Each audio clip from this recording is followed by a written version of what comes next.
Assalamualaikum warahmatullahi wabarakatuh. Pada kesempatan kali ini, pada video kali ini, saya akan menjelaskan pembuatan dari huruf pada 2 dimensi dan 3 dimensi.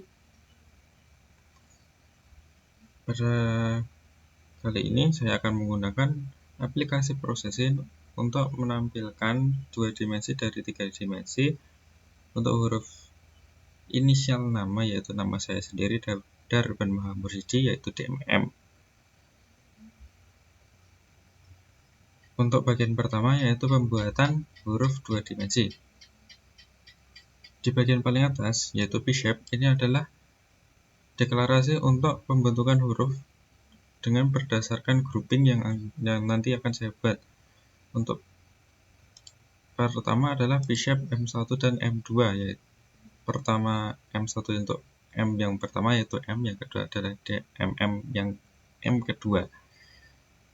Terus untuk float dan boolean ini adalah untuk menyimpan dari perubahan ketika pergerakan nantinya, yaitu untuk translasi, skalasi, rotasi, dan mirroring. Dex adalah untuk translasinya, scale faktornya untuk zoom in zoom out-nya, rotating untuk perputarannya, dan mirror X dan mirror Y untuk mirroringnya. Setelah deklarasi selesai untuk menyimpan variabelnya, selanjutnya adalah void setup, yaitu untuk setting dari huruf-huruf yang akan kita buat. Yang pertama /700/400, itu adalah untuk ukuran nanti outputnya atau ukuran dari layar ketika kita akan melakukan running. Lanjut ada background, ya berarti layar belakangnya 255, artinya nanti warnanya putih backgroundnya. Stroke-nya 0, nanti ukuran dari stroke adalah 0, dan no fill yang artinya nanti pada bagian filling untuk pembuatan vertexnya nanti itu tidak akan ada warnanya. Setelah itu kita akan membuat huruf M yang pertama, DMM yang tengah, M tengah. Itu saya akan menggunakan vertex yang akan menghubungkan satu titik dengan titik lainnya. Pada processing untuk koordinatnya, koordinat 0,0 itu berada pada pojok kiri atas layar. Yang dari pojok kiri atas layar ke pojok kanan atas layar itu dari 0, 1, 2, 3, dan seterusnya. Terus dari pojok kiri layar ke pojok kiri bawah layar itu untuk Y-nya 1, 2, 3, dan seterusnya. Oke. Untuk membentuk suatu shape, kita akan menghubungkan satu titik dengan titik lainnya. Untuk lebih mudahnya, saya sarankan per titik itu diurutkan. Misalkan, kalau kita pembayangan sebuah persegi, pojok kiri atas adalah titik pertama, pojok kanan atas titik kedua, pojok kanan bawah titik ketiga, pojok kiri bawah titik keempat. Saya sarankan untuk membuatnya secara berurutan, mulai dari 1, titik pertama, titik kedua, titik ketiga, dan titik keempat. Kenapa? Karena biar nanti ketika kita untuk tracing atau mengulang kembali urutan dari titik-titik yang kita buat, kita tidak perlu bingung karena tinggal mengurutkannya saja. Karena ketika kita membayangkannya itu bisa diingat kembali, di mana nanti titik pertama dan titik terakhir itu akan ditarik garis secara otomatis. Begitu. Nah, setelah konsepnya sudah tahu, maka kita tinggal melakukan pengurutannya mulai dari awal, mulai dari vertex pertama, vertex kedua, untuk sampai membentuk huruf M yang sesungguhnya. Konsepnya sama untuk M1 dan M2, mulai dari urutan titik vertex pertama, diurutkan 1, 2, 3, dan seterusnya, hingga vertex terakhir. Lalu masuk ke bagian void draw. Void draw ketika void setup tadi itu adalah settingan untuk huruf-hurufnya, sementara void draw adalah di mana settingan yang sudah kita buat tadi itu akan dieksekusi. Dapat kita lihat dari bagian translasi ini, terus skalasi, rotasi, translasi lagi, dan settingan-settingan lainnya. Oke. Pada background itu hampir sama kayak seperti tadi, backgroundnya nanti akan berwarna putih. Translasi ini adalah untuk menempatkan huruf nanti atau bentuk yang akan kita buat itu berada di tengah posisinya.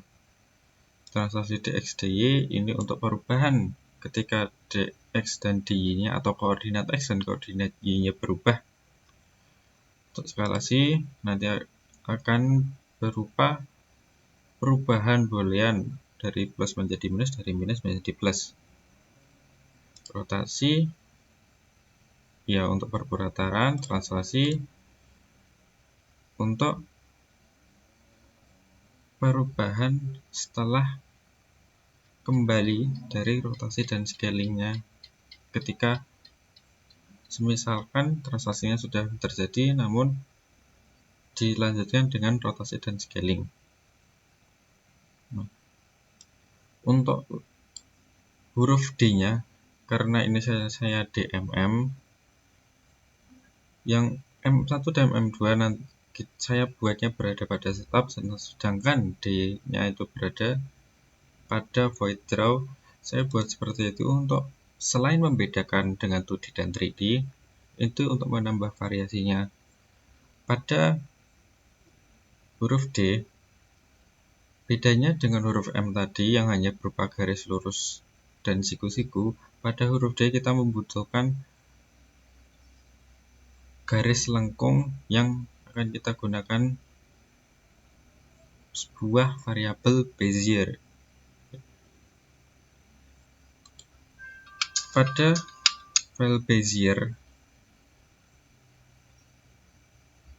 itu kita membuat suatu titik acuan untuk menentukan titik awal, titik akhir, titik lengkung atas, dan titik lengkung bawah. Kalau misalkan kita bayangkan huruf D kapital, titik atas atau start point-nya itu berada pada bagian atas. Terus control point pertama atau titik lengkung pertama itu berada pada titik lengkung yang berada di sebelah atas atau di sebelah kanannya titik start point tadi. Lalu control point kedua itu berada di bawahnya dari titik control point pertama. Yang terakhir endpoint atau titik akhirnya itu berada di ujung kiri bawah dari huruf D. Kalau misalkan kita membayangkan huruf D kapital, begitu. Nah, deklarasi float pertama itu akan menjadi starting point, float kedua itu akan menjadi control point pertama, terus deklarasi float ketiga itu menjadi control point kedua, dan terakhir itu akan menjadi poin terakhir atau titik akhirnya. Ini saya simpan menjadi float untuk memudahkan kita membuatnya nanti. Sebenarnya bisa langsung di bawah, nanti akan saya perlihatkan. Line X1, Y1, X4, Y4 ini untuk membuat garis lurus pada D kapital yang di sebelah pojok kiri itu akan berada pada titik X1, Y1, X4, dan Y4. Sementara line bawahnya ini untuk yang titik kecilnya D bagian dalamnya, garis lurus pada bagian dalamnya. Nah, untuk Bezier pertama ini adalah untuk Bezier luar atau pada D kapital yang biasanya untuk font-font yang besar, huruf kapital besar itu ada D besar dan ada D kecilnya.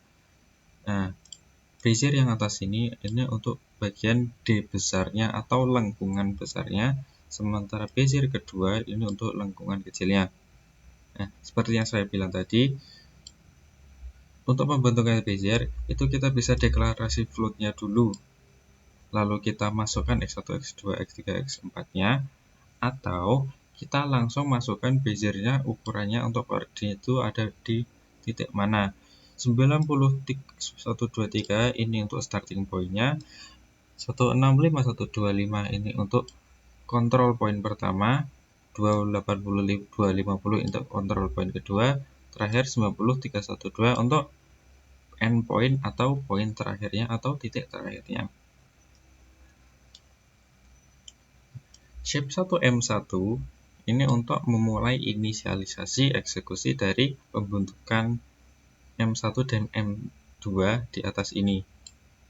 Ini baru settingannya saja, sementara shape perintah shape ini untuk memulai inisialisasi atau eksekusinya. Untuk memulai pergerakan dari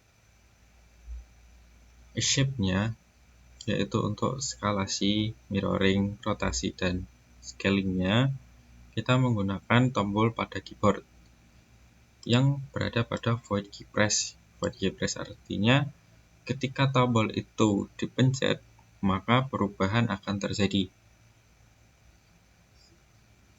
Untuk movement atau translasinya, saya akan menggunakan tombol anak panah atas, bawah, kiri, dan kanan, di mana setiap pergerakan tombol itu akan berpindah sebanyak 10 titik koordinat. Up ya berarti untuk atas, down untuk bawah, left, kiri, right, kanan. Untuk mirroring, saya akan menggunakan huruf N dan M. N ini akan melakukan mirroring secara vertikal atau pada sumbu Y-nya. Sementara M itu akan melakukan mirroring pada sumbu X-nya. Untuk rotasi, saya akan menggunakan huruf X dan C. Huruf X akan melakukan rotasi searah jarum jam sebanyak pi per 18 atau 20 derajat.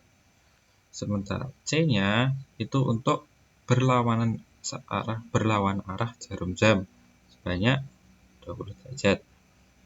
Terakhir, scaling atau zoom in zoom out-nya. Pada zoom in saya akan menggunakan tombol plus untuk perbesaran sebesar 1,1 kali. Sementara untuk zoom out-nya akan menggunakan tombol minus sebanyak 1,1 kali. Nah, setelah semua settingan selesai, kita langsung ke bagian running prosesnya. Berikut adalah bentuk running prosesnya. Untuk translasi menggunakan tombol anak panah atas, anak panah bawah, anak panah kanan, dan anak panah kiri. Itu. Lalu untuk zoom in zoom out-nya, seperti yang sudah kita buat tadi, zoom in itu akan menggunakan tombol minus. Untuk zoom in kita akan menggunakan tombol plus, zoom out kita akan menggunakan tombol minus sebanyak 1,1 kali. Lalu rotating searah jarum jam kita akan menggunakan tombol X. Sementara rotating berlawanan arah jarum jam kita akan menggunakan tombol C.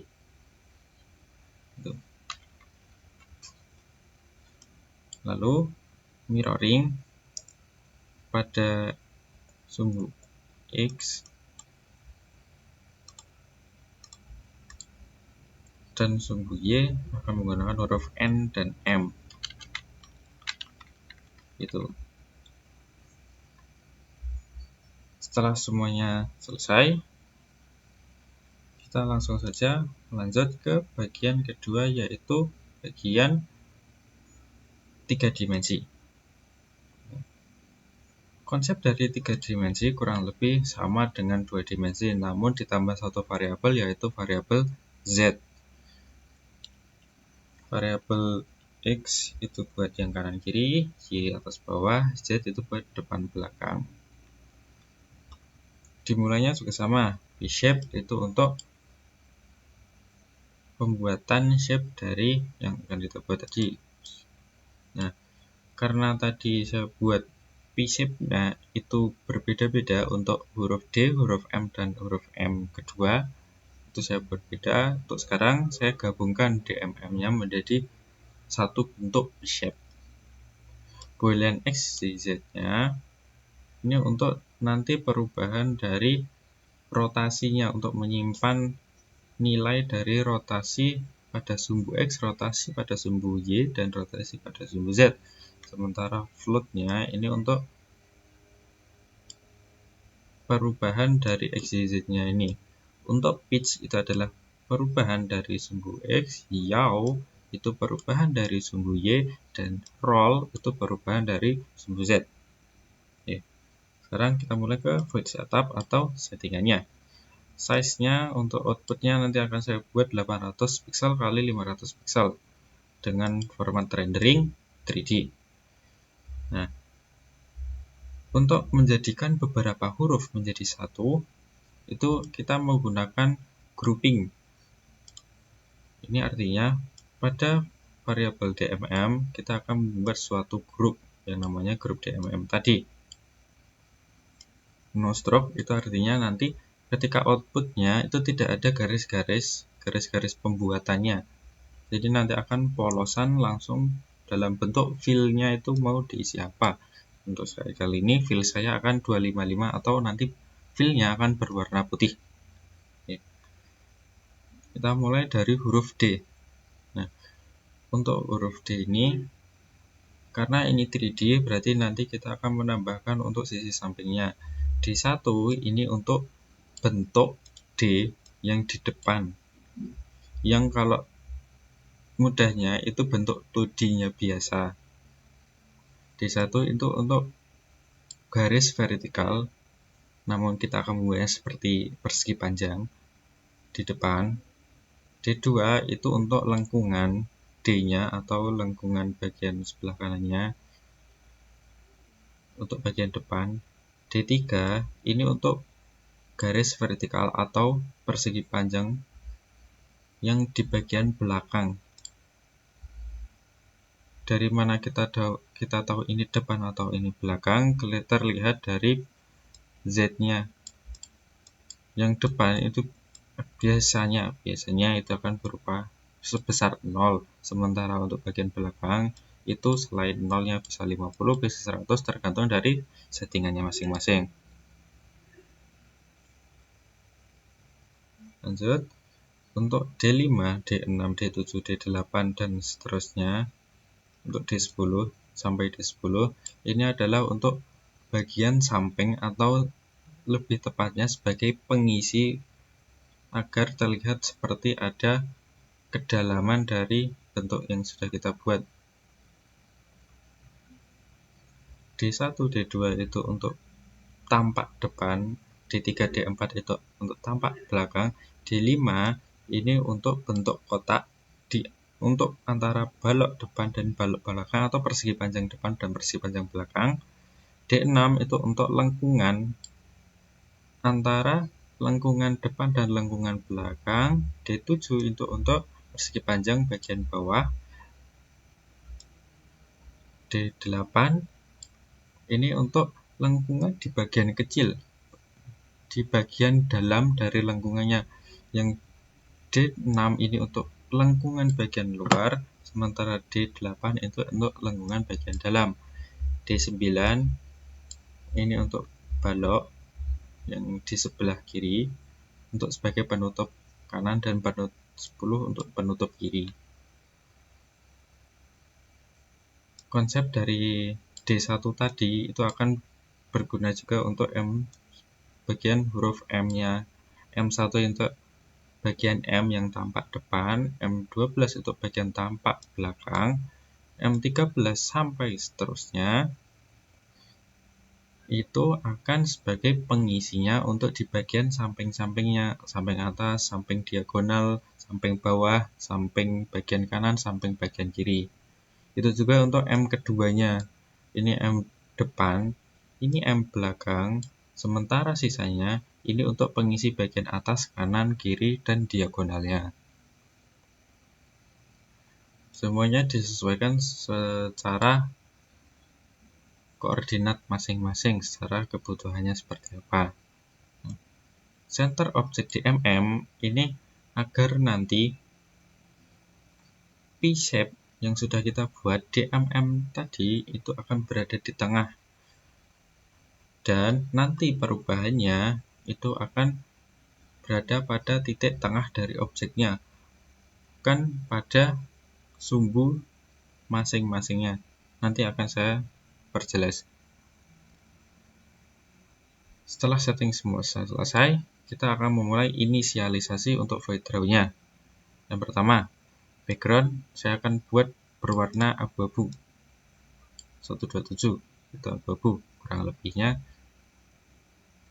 Translate width per 2 dan height per 2 itu akan membuat nanti posisinya akan berada di tengah. V-shape-nya, rotate X, rotate Y, dan rotate Z ini untuk deklarasi pitch yaw roll-nya, shape DMM ini untuk inisialisasi dari pembuatan settingannya yang sudah dibuat tadi. Nah, ini adalah terakhir if X, if Y, dan if Z ini untuk seberapa jauh nanti perputaran pitch yaw dan roll-nya. Untuk ini saya setting sebanyak 0,1 perputarannya. Yang sebelumnya key press itu hanya ada key press saja, sementara saat sekarang ini saya akan menambahkan void key release. Key press itu akan menambah ketika tombol ditekan. Namun kalau hanya punya key press saja, nanti nambahnya itu cuma satu. Misal saya pencet huruf Z, berarti nanti poinnya cuma satu.